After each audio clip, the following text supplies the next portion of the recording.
જય માતાજી મિત્રો, જય રગદાની સ્વાગત છે તમારે એક નવા બ્લોગની અંદર. અને અત્યારે હું મારો કલેજો અને અમારા એક બીજા ફ્રેન્ડ ભેગા થઈ ગયા છે કલેજાના ઘર પર. અને એમાં આજે એવું બન્યું છે ને, એક સુકાનો જોક કે મારે જવાનું છે આપણું હેલિકોપ્ટર લઈ અને પાસિંગ કરાવવા આરટીઓમાં જવાનું છે મોટા મામાને મળવા માટે. અને મારો કલેજો જાય છે. જો આજે તો એટી કેટી થઈને ઇમ્પોર્ટર થઈ ગયો છે, લાગે છે ને પેલા સાઉથના હીરો જેવો લાગે છે ને, ખતરનાક. ચા જાઓ છો તમે? હું મામાના ઘરે જ જાઉં. એવા મામાના ઘરે જાય છે અને હું મોટા મામાને મળવા જાઉં છું. તો હવે જે નેક્સ્ટ વ્લોગ આવશે ને આખા દિવસનો, એ અમારો કલેજો શૂટ કરશે. ગમે તે જશે ને તો એ બતાવશે. હું જાઉં છું હેલિકોપ્ટર લઈને પાસિંગ કરવા માટે, ને એ જાય છે આપણી બસંતી લઈ અને મામાના ઘરે. બરાબર, એને પણ નવડાવી દીધી નાના નાના પોયરાઓ જેવો.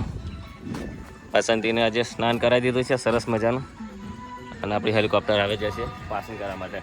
તો મિત્રો, બ્લોગમાં બન્યા રહેજો, લાઈક શેર સબસ્ક્રાઈબ કરતા રહેજો, અને આગળનો બ્લોગ કન્ટિન્યુ કરશે મારો કલેજો. ચાલો આગળ મળીએ. તો જય માતાજી મિત્રો, હું હવે કલેજાનું બાઇક લઈને નીકળી ગયો છું. એની જોડે અમારા મિતેશભાઈના ઘરે બાઇક પડી તેનું તમને ખબર છે કે આરટીએમ ગયો છે. હવે મળીએ કલેજા જોડે, ચાલો. તો ફાઇનલી મિત્રો, મારો કલેજો એનું કામ પતાવી અને આવી ગયો છે. અને હું બી જો પાર્સિંગમાં આવી છું. કલેજો મારી જોડે બાઇક લઈને આવે છે અને આપણે હેલિકોપ્ટર લઈને અને પાર્સિંગમાં છીએ. અમે જોઈ શકો છો તમે લોકેશન. હું અત્યારે દશરથમાં છું અને લોકેશન જો આગળ લગભગ 2-3 કલાકથી ઊભો છું. હવે પિકઅપ છે અને પિકઅપની પાછળ ને પિકઅપની આગળ એક શું છે ખબર છે? ઓટો રિક્ષા છે. હા, એક રિક્ષા છે, એક પિકઅપ છે, ને પિકઅપની પાછળ આપણું હેલિકોપ્ટર ને આપણી પાછળ એક એમ્બ્યુલન્સ છે. તો બસ આપણું કામ પતી જાય એટલે નીકળે છે. અને જો બાઇક લઈને એટલા મળે કે બીજું કામ છે એ બી પતાવવાનું છે. ફટાફટ કામ પતાવી અને હું નીકળી જઈએ છીએ, મળીએ આગળ. તો મિત્રો, ફાઇનલી આપણું કામ પતી ગયું છે. આપણું જે પાસિંગનું કામ હતું એ ઓલમોસ્ટ ખતમ થઈ ગયું. આપણી ગાડી પાસિંગ થઈ અને બહાર આવી ગઈ છે. હવે આપણે રાહ જોવા છે તો સર્ટિફિકેટ આપણને મળી જાય અને પાસ થઈ ગયા એટલે આપણે નીકળવાનું છે ઘરે જવા માટે. આપણો કલેજ આગળ ઊભો છે, બ્લેક પેન્થર લઈ અને આપણે હેલિકોપ્ટર લઈને આપણું હેલિકોપ્ટરનું કામ પતી ગયું છે. હવે નીકળીશું આપણે, બરાબર? તો મળીએ કોલેજ જોડે જઈને સર્ટિફિકેટ આવે એટલે પછી નીકળીએ આપણે, બરાબર? સર્ટિફિકેટ લઈ અને સર્ટિફિકેટની રાહ જોઈએ છે. 5-10 મિનિટ રાહ જો એવું કહેતા હતા, રાહ જોઈ લઈએ આપણે. તો મિત્રો, અમે આપણું પાર્કિંગનું હેલિકોપ્ટરનું કામ પતાવી અને નીકળ્યા હતા. અને અમારા મેન બંકા, જે અમારા જૂના જમાનાના મેન બંકા મળી ગયા અમને 2 જણા. અમારા રમેશભાઈ અને અમારા મહેશભાઈ, MS રાજ. અને એમનું ઇન્સ્ટાગ્રામ પર જોરદાર એકાઉન્ટ છે, MS રાજ કરી. જબરદસ્ત ફોલોવર છે, આપણા કરતાં બી વધારે છે. બસ આપણા સાથે જ છે, બરાબર? મજા આવશે, ફોલો કરજો.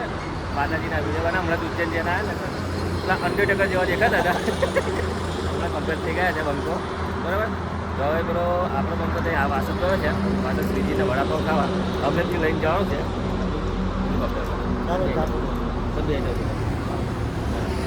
બરાબર, ચલો મળીએ આગળ. તો ફાઇનલી મિત્રો, હું અમારા બંકાઓ ખાસા બધા તો ભેગા હતા. રમેશભાઈ છે, મહેશભાઈ છે, મિતભાઈ છે, કલેજો છે ને હવે બધા આવ્યા હતા. એટલે કીધું કે મને વડાપાવ ખાવાની, બરાબર? મજા આવી ગઈ વડાપાવ ખાવાની. વાસણ ચોકડીએ અમારા શ્રીજી વડાપાવના ત્યાં પસંદથી લઈને ઉભા રહ્યા. અને વળી ઘણા બધા બહુ મજા આવી ગઈ. મતલબ બધા ભાઈબંધો બહુ દિવસે ભેગા થાય ને બંકાઓ, એટલે મજા તો આવે જ, બરાબર? અમારા બંકાઓ ભેગા થાય ને તો બી મજા આવે. બસ હવે જઈશું ઘરે. અત્યારે વાસદ ચોકડી પર છું, તમે જોઈ શકો છો. અને અમારા બધા બંકાઓ બધા ભેગા થઈ અને વડાપાવ ખાધા. 2 વડાપાવ ઝાપ્યા અને હવે જઈશું ઘરે. કેટલા? 4 થઈ ગયો. ચાળીઓ 4 થઈ ગયો. રોજું જોવાનું આવે કે લખે મારથી ઉપર ચડ્યા તો છે.